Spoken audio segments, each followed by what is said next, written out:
بسم الله الرحمن الرحيم الحمد لله رب العالمين والصلاة والسلام على سيد المرسلين وآله وأصحابه أجمعين তাহফিজুল কুরআন মাদ্রাসার আজকের এই অনুষ্ঠানে সম্মানিত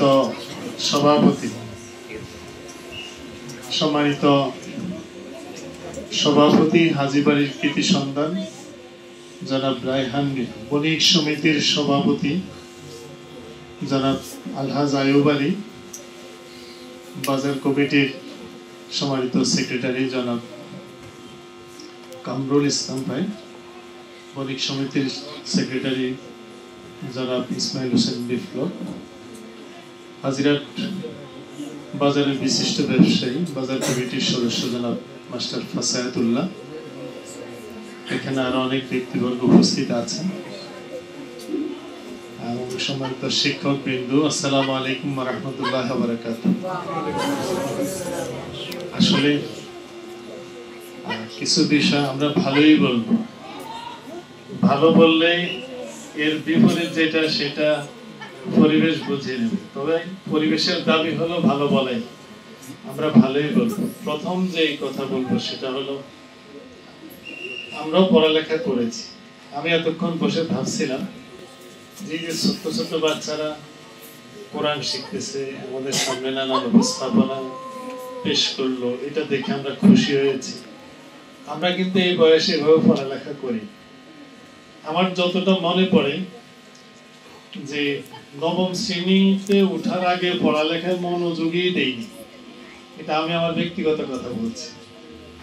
নবম শ্রেণীতে ওঠার পরে পড়ালেখায় মনোযোগী হয়েছে।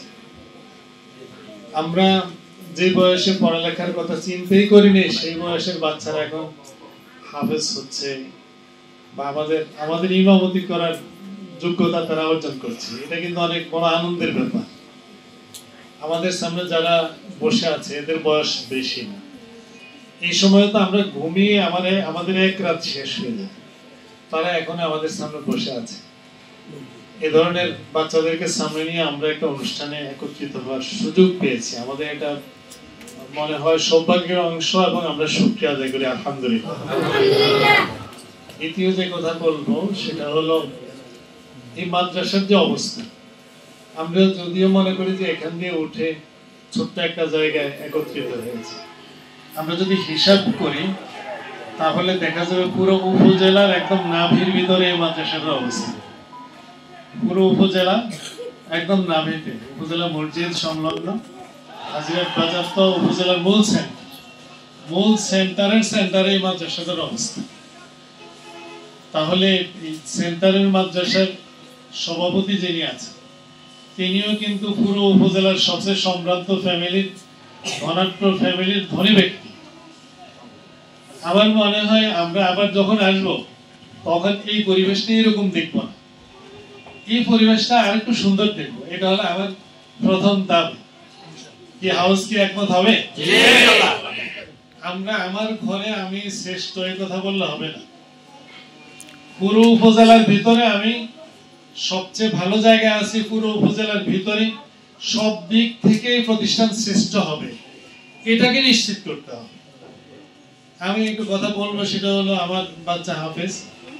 আমি ঢাকা যাত্রাবাড়ি তাহফিজুল কুরআন মাদ্রাসায় ভর্তি করার জন্য নিয়ে গেলাম, দেখলাম যে একদম চিপা চাপার ভিতরে যাত্রাবাড়ি, একদম চিপার ভিতরে মাদ্রাসা, তার যে একাডেমি গুলো আছে এখানে ওখানে সেখানে, কিন্তু যা দেখলাম সেখানে বাংলাদেশের বিভিন্ন জায়গার ছাত্ররা তো আছে, বিদেশের নানান ধরনের, যেমন ইন্ডিয়ার ছাত্র দেখলাম সেখানে অনেক।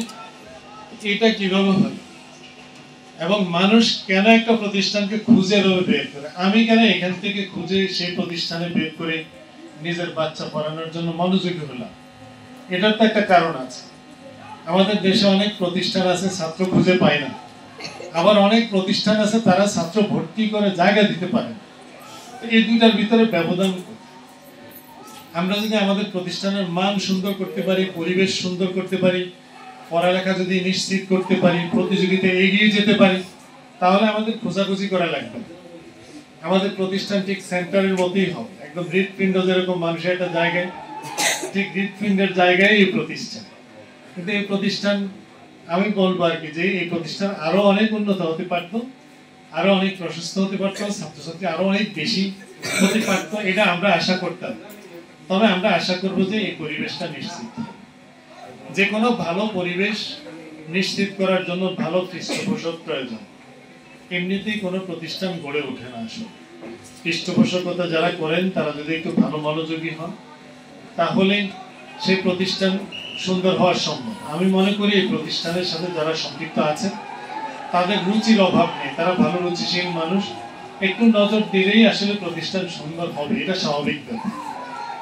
আসলে আজকে আমরা যা দেখেছি এটা আমাদেরকে আনন্দিত করেছে। আমি এখানে ঢুকে মনে করেছি যে মঞ্জুর মনে আমার বাদ দিয়ে একজন দাওয়াত দিচ্ছে, এখানে এসে দেখলাম যে আমি তো সব শেষ, এখানে তো আরো অনেক লোকজন উপস্থিত আছে। এটা একটা বেটার কোয়ালিটি, ভালো বিষয় যে সব অর্গানাইজ করেছে, যে হাজিরাদের বিশিষ্ট ব্যক্তিত্ব যা আছে সব এখানে উপস্থিত আছে। তো যে কোয়ালিটি দিয়ে এত ব্যক্তিবর্গকে এখানে একত্রিত করতে পেরেছে, সেই কোয়ালিটিকে ব্যবহার করলে এই প্রতিষ্ঠানটা আরো সুন্দর হতে পারে, এটা আমরা আশা করি। কি বলেন, ঠিক আছে কি?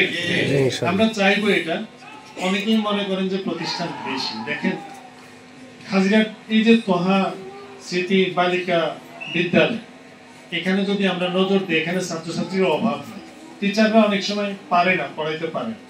হাজিরাট হামিদিয়া মাদ্রাসা যান, সেখানে ছাত্রছাত্রীর কোনো অভাব নেই।